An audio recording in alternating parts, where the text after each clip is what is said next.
Ya conocemos el dicho que dice que las riquezas nacen en las recesiones. Bueno, aunque los datos dicen que las viviendas cayeron a su nivel más bajo, los despidos tecnológicos son cada vez más comunes y que el precio del petróleo sigue subiendo, los nuevos datos de inflación sugieren que este mercado podría estar oficialmente llegando a su fin. Después de todo, algunas acciones ya han caído más del 50% en el 2022. El mercado de la vivienda está comenzando a declinar desde su punto máximo con el S&P 500 registrando su mejor día desde el 2020. Es por eso que es extremadamente importante entender que aunque para algunas personas esto parezca muy buena noticia, recuerde que lo que sube podría volver a bajar rápidamente.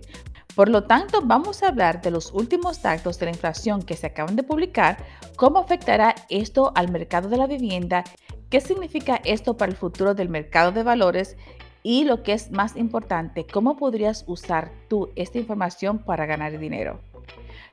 Todo esto en este episodio titulado No sigan lamiendo los sapos. Sí, mis amigos, esto es muy cierto. Hay personas que están lamiendo sapos. Bueno, vamos a comenzar, pero antes, si aprecia toda la investigación y los informes de última hora que puedes ver en este video, la mejor ayuda que simplemente me puedes dar es dejar un me gusta en este video y por favor considera suscribirte si no lo has hecho aún. Bueno, ahora comencemos. Primero, cuando se trata de la inflación, antes de entrar en los números exactos, debemos aclarar algunas confusiones porque esto no nos da la imagen completa. La categoría principal que recibe más atención es lo que se conoce como inflación de IPC. ¿Qué significa esto? La IPC significa Índice de Precios al Consumidor. Esto cubre un promedio de las compras más frecuentes de los consumidores y se realiza un seguimiento mensual año tras año. En otras palabras, es lo mismo tomar un carrito de compras y llenarlo con todo, desde automóviles, casas, gasolina, comestibles, atención médica y luego ver cuánto cuestan esos productos y servicios en comparación con un mes y un año previo. Si sube, vemos la inflación y si baja, significa que algunos inversionistas que apuestan a la baja ganan mucho dinero. Sin embargo, hay un problema con este cálculo. Resulta que puede que no sea del todo exacto porque algunos de esos artículos en la canasta son propensos a fluctuaciones a corto plazo, por lo que se les ocurrió una alternativa que se conoce como inflación subyacente. Esto excluye deliberadamente los precios de los alimentos y la energía que se sabe que son mucho más volátiles debido a las condiciones que están fuera de nuestro control. Estos también se consideran los artículos básicos que se consumen regularmente, independientemente de su costo, como la comida. Sí, mi papá decía que el negocio de la comida es uno de los mejores negocios porque la gente tiene que comer, sí o sí.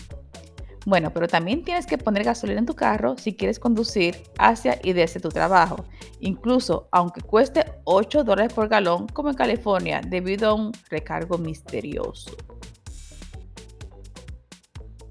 Pero en términos de lo que está sucediendo en este momento y por qué el desastre de la inflación pronto podría llegar a su fin, eso es lo que necesitas saber, porque esto está a punto de tener un gran impacto en todo. Por primera vez, la inflación disminuyó desde octubre al 7.7%. Estuvo por debajo de las expectativas y también estuvo medio punto porcentual menos que el mes anterior.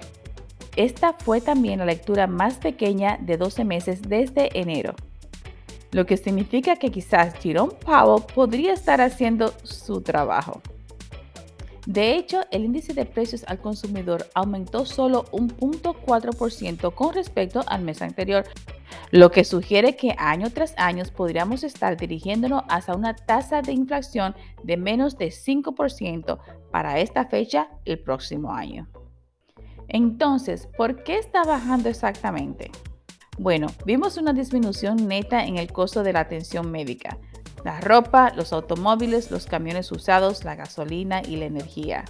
Todo lo demás, como alimentos, vivienda y transporte, siguió aumentando, pero a un ritmo mucho más lento que el mes anterior. También se descubrió que el único costo que aumentó sustancialmente fue el combustible y la gasolina, que fue un 20% más alto que el mes anterior, probablemente debido a la noticia de que la OPEP comenzará a reducir la producción antes de una posible recesión del consumidor. Y si quieres saber más de la OPEP o quieres saber qué significa OPEP, entonces mira este video para que te enteres. Pero por supuesto, es muy importante comprender que no todos los elementos del informe tienen el mismo peso. Después de todo, no esperaría gastar tanto dinero en ropa como en tu hogar, ¿verdad? Bueno, al no ser que seas Kim Kardashian. Bueno, debido a eso, cada componente afecta el número del IPC de manera diferente. Y en términos del informe de octubre, se encontró que el índice de vivienda contribuyó con más de la mitad del aumento mensual. Bueno, pronto hablaremos de por qué esto está convirtiéndose en un problema tan grande. Así que vas a querer seguir viendo este video o escuchándolo. Si eres como yo, que solo escucha videos como este, te perderás entonces esta bella foto del burrito sabanero sonriente. Bueno, en términos de números, vamos a tener que discutir lo que se llama la inflación subyacente. Al igual que la inflación general, aumentó un 7,7% una vez que se excluyeron los precios de los alimentos y la energía. La inflación subyacente llegó a solo el 6,3% y finalmente retrocedió desde su máximo de 40 años. Esto estuvo por debajo de las expectativas de los analistas y el mercado inmobiliario representó la mayor parte de este aumento. Y Rent.com mostró que en septiembre los pagos de viviendas aumentaron a un 8,8%. Ahora, por supuesto, la desventaja es que estas lecturas de inflación no incluyen los aumentos reales de la renta y en su lugar usan lo que se llama la renta equivalente del propietario. Esto se obtiene preguntando a los dueños de la casa: si alguien alquilara tu casa hoy, ¿cuánto sería el alquiler por mes sin amueblar y sin servicios públicos? El problema es que muchos propietarios no tienen ni idea de por qué deberían alquilar la casa a un precio específico. Y por eso mucho de esto está dictado a la opinión y no a los hechos. En realidad existe una gran diferencia entre los aumentos de alquiler reales y los aumentos de alquiler informados.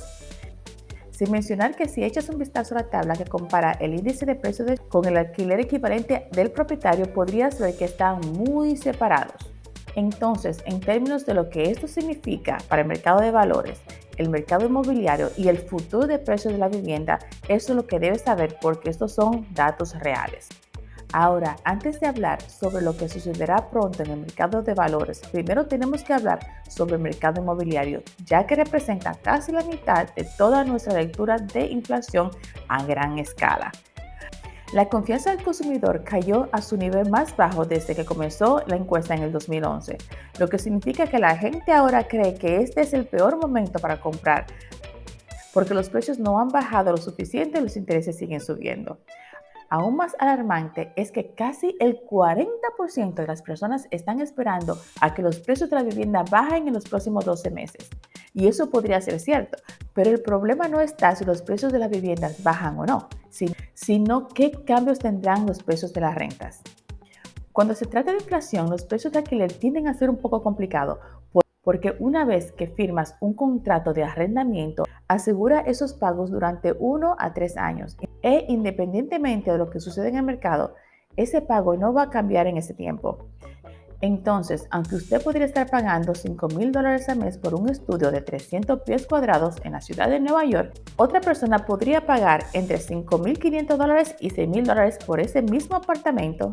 El contrato es firmado en estos momentos. Eso significa que el precio del alquiler tiende a quedar retrasado con respecto a otros indicadores económicos y es bastante difícil calcular exactamente cuánto aumentan o disminuyen los alquileres. La buena noticia para los inquilinos es que los precios de los alquileres están comenzando a bajar y algunas de las ciudades más grandes actualmente han bajado entre un 2% y un 6%. Ahora, esto puede que no parezca mucho considerando que los alquileres ya han subido un 50% en los últimos 2 años.